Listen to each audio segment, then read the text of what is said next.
नमस्कार, मैं हूं नीलू। तो बात आज होगी इजराइल की, क्योंकि इसे दो बड़े झटके लगे हैं।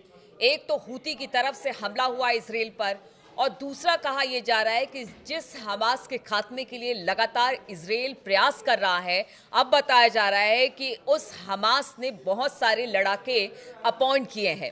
अब इसमें कितनी सच्चाई है, क्या कुछ खबर इसे लेकर निकलकर सामने आ रही है, बातचीत करने के लिए मयंक मेरे साथ जुड़ गए हैं। मयंक, दो झटकों की बात हो रही है। देखिए, जो इजराइल है वो तो लगातार हमले कर ही रहा है, हमने देखा कि गजा में। लेकिन अब ये कहा जा रहा है कि हमास ने कुछ लड़ाके रखे हैं, और उनकी तादाद कितनी है। और दूसरा, हूती के हमले के बारे में बताइए, जो लेटेस्ट हमला हुआ है। देखिए, पहले हम हूती के हमले की बात करें और अपने दर्शकों को हम बताना चाहेंगे कि ये हूती का लेटेस्ट हमला है। हम किसी पुराने हमले की बात नहीं कर रहे। अक्सर लोग इस बात को लेकर कंफ्यूज हो जाते हैं कि हम किसी पुराने हमले की बात तो नहीं कर रहे। ये लेटेस्ट हमला है और कहा जा रहा है कि ये सोमवार को, मतलब 24 घंटे पहले ही ये हमला हुआ है। और जो हूतीज की तरफ से जो दावा किया गया है, जो उनके याया सारी जो उनके प्रवक्ता हैं, उनकी तरफ से कहा गया है कि उनकी सेना ने इजराइल पर फिलिस्तीन 2 और जुल्फाकर मिसाइलें दागी हैं। और इन मिसाइलों से उनका दावा है कि इजराइल को बड़ा नुकसान हुआ है। हालांकि इजराइल का कहना ऐसा है कि जो एरो डिफेंस सिस्टम है उसने इस मिसाइल को रोक लिया। अब देखिए, जो याया सारी हैं, प्रवक्ता जो हैं हुतीस के, उनकी तरफ से जो बात कही गई कि सोमवार को यमनी सशस्त्र सेना ने इजराइल के खिलाफ एक ऑपरेशन किया। इस ऑपरेशन में हाइपरसोनिक और बैलिस्टिक मिसाइलों के अलावा ड्रोन का भी इस्तेमाल किया गया है। तो जो हुतीस की तरफ से कहा जा रहा है कि हमने 2 हाइपरसोनिक मिसाइल्स फायर की हैं इजराइल पर, और ड्रोन से भी निशाना बनाया गया, यानी कि 3 अलग अलग ठिकानों पर हुतीस की तरफ से हमले किए गए हैं। अब देखिए, इनका जो बयान आया है हुतीस की तरफ से, अगर उसको समझने की कोशिश की जाए या उनके दावे को अगर हम एनालाइज करें, तो इनका कहना ऐसा है कि देखिए, 2 बैलिस्टिक मिसाइल्स का इन्होंने नाम लिया, फिलिस्तीन 2 और जुल्फाकर। ये 2 मिसाइल्स जो है फायर की गई। अब ये कौन से एरिया में फायर की गई हैं? एक तो अशदोद इलाका है, अशदोद इलाके का मीचा एयर बेस है। अब देखिए, टारगेट कहाँ पे हो रहा है हुतीस का। पहला टारगेट हुआ मीचा एयरबेस पर, और दूसरी मिसाइल जो है वो याफा के बेन गुरियन एयरपोर्ट को निशाना बनाया गया। देखिए, ये पहले भी ये कोशिश की गई है लगातार बेन गुरियन एयरपोर्ट को निशाना बनाने की, और एक बार इस बार भी 2 एयरबेसेस को निशाना बनाने की कोशिश की गई है। जैसा हुतीस की तरफ से कहा जा रहा है बार बार कि हम जो है वो इजराइल की सेना को हम टारगेट कर रहे हैं, आम आदमियों को हम टारगेट नहीं करते, सेना को टारगेट कर रहे हैं, ऐसा दावा है हुतीस का। अब दूसरा, इसके अलावा ये भी कहा गया है कि जो अश्कलोन शहर है इजराइल का, यहाँ पर ड्रोन से अटैक किया गया है। जो ड्रोन है, ड्रोन अटैक था यहाँ पे। और जो हुतीस का दावा है कि इजरायली ठिकानों को हमने पूरी तरह से नष्ट किया है, ये हुतीस का दावा है। इजराइल की तरफ से, आईडीएफ की तरफ से ये कहा गया है कि जो मिसाइल आई थी, इसकी तस्वीरें भी सामने आई हैं कि इजराइल में देखिए, जैसे ही ये मिसाइल्स इजराइल की सीमा के अंदर आई, अलार्म बजने लगे। पूरे इजराइल के इस इलाके में एक बार फिर जो है वो पैनिक का माहौल था। लोग अपने घरों के बाहर थे, लोग को बेसमेंट की तरफ दौड़ लगा दी लोगों ने। तो इजराइल में एक पैनिक का माहौल फिर से क्रिएट हुआ। इजराइल का दावा है कि एरो डिफेंस सिस्टम ने जो ये बैलिस्टिक मिसाइल्स थी, इनको हवा में ही तबाह कर दिया। ये इजराइल का दावा है। लेकिन इस तरह की जो भी घटनाएं सामने आती हैं, उसमें कुछ दिनों बाद ही तस्वीर निकल के सामने आती है कि इससे कितना नुकसान हुआ, नहीं हुआ। हुतीस का अपना दावा है, इजराइल का अपना दावा है। लेकिन एक बात जो तय है वो ये है कि इस घटना के बाद, इस हमले के बाद, जैसे कि तस्वीरें जो सामने आई, एक तो वो मिसाइल दिखाई दे रही है, जो हाइपरसोनिक मिसाइल है, उसको इंटरसेप्ट करने का दावा इजराइल की तरफ से किया गया। जो तस्वीरें मीडिया में, सोशल मीडिया में आई, उसमें वो मिसाइल दिखाई दे रही है आसमान में इजराइल के। दूसरी चीज, जैसे ही ये मिसाइल एंटर हुई, इजराइल में फिर से एक बार पैनिक का माहौल था।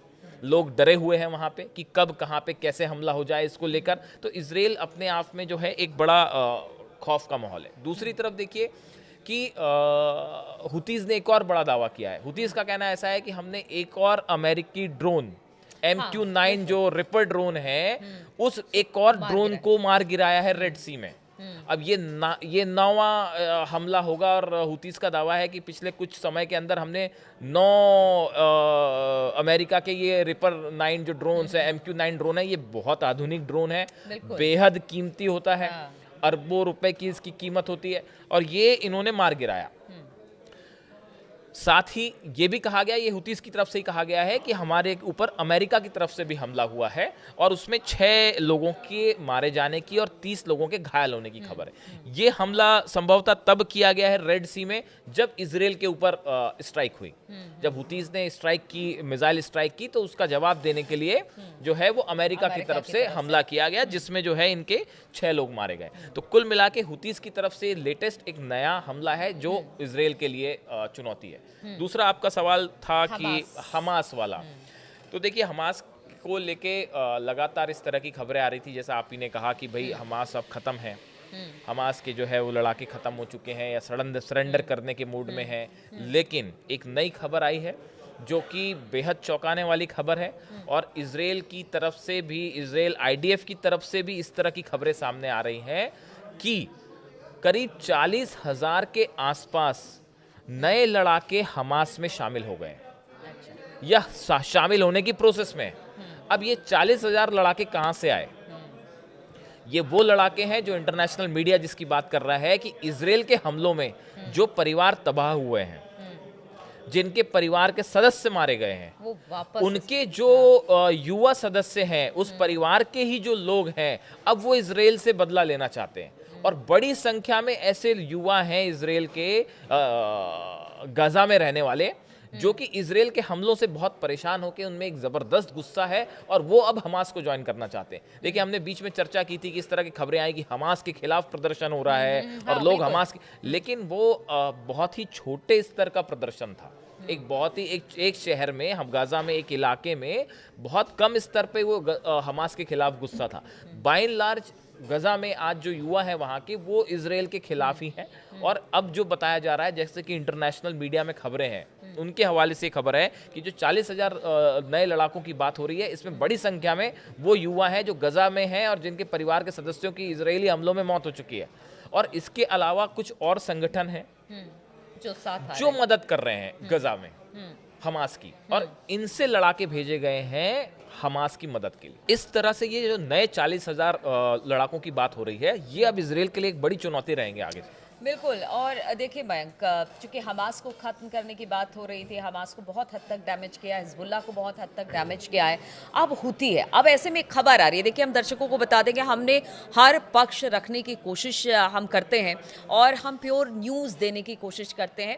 बहुत ज़्यादा व्यूज़ नहीं होते या फिर हम अपनी कोई राय नहीं रखते हैं। जो खबर आती है, सही खबर आती है, वो हम अपने दर्शकों तक पहुँचाते हैं। एक खबर ये भी आ रही कि हुती के खिलाफ अब अमेरिका खड़ा हो गया है। उसका कहना है कि हमास को हमने डैमेज किया, हमने हिजबुल्लाह को अब बारी हुती की है, क्योंकि हुती इस वक्त बहुत बड़ी चुनौती है, चाहे वो इजराइल के लिए हो या अमेरिका के लिए। रेड सी में तो अमेरिका के लिए एक बहुत बड़ी चुनौती है, क्योंकि देखिए जितने जहाजों से व्यापार होता है या ऑयल एक्सपोर्ट हो रहा है, वो रेड सी से हो रहा है और यहाँ के बड़े हिस्से में हुतीज ने अपना प्रभाव जमा रखा है। ऐसी स्थिति में अमेरिका जो है वो अब शायद एक बड़ा हमला की प्लानिंग कर रहा है, जो आप कहना चाह रहे हैं, हुतीज के खिलाफ बड़े हमले की तैयारी में है और जल्दी हम देख सकते हैं कि एक बड़ा ऑपरेशन हुतीज के खिलाफ हो। लेकिन साथ में हुतीज, देखिए अब पिछले कई समय से ये बात हो रही है कि अमेरिका जो है हुतीज पे अटैक करना चाह रहा है, ऑल आउट वॉर करना चाह रहा है, लेकिन ये इतना आसान भी नहीं है। हुतीज के लिए जो है वो बड़ा सपोर्ट है सना में, यमन में बहुत बड़ा सपोर्ट है। हमने देखा कि लाखों लोग सड़कों पे समर्थन में अमेरिका के खिलाफ प्रदर्शन करते हैं। ऐसे में ये फिक्स आउट करना बड़ा मुश्किल है कि कौन मतलब जो है वो हुती का हिस्सा है और कौन आम नागरिक है। ये डिफरेंशिएट करना इस तरह के वॉर में हमेशा मुश्किल होता है, तो अमेरिका के लिए आसान नहीं है इसे कैरी आउट करना। और लगातार जो है हथियार तो हम जान ही रहे हैं, आप देख ही रहे हैं, हुतीज के पास भी है और वो उनका कहना है कि जब तक आप गाजा पे हमले जारी रखेगा इजराइल, तब तक हम हमले करते रहेंगे। तो ऐसी स्थिति में ये बात ठीक है कि अमेरिका एक बड़े हमले की तैयारी में है।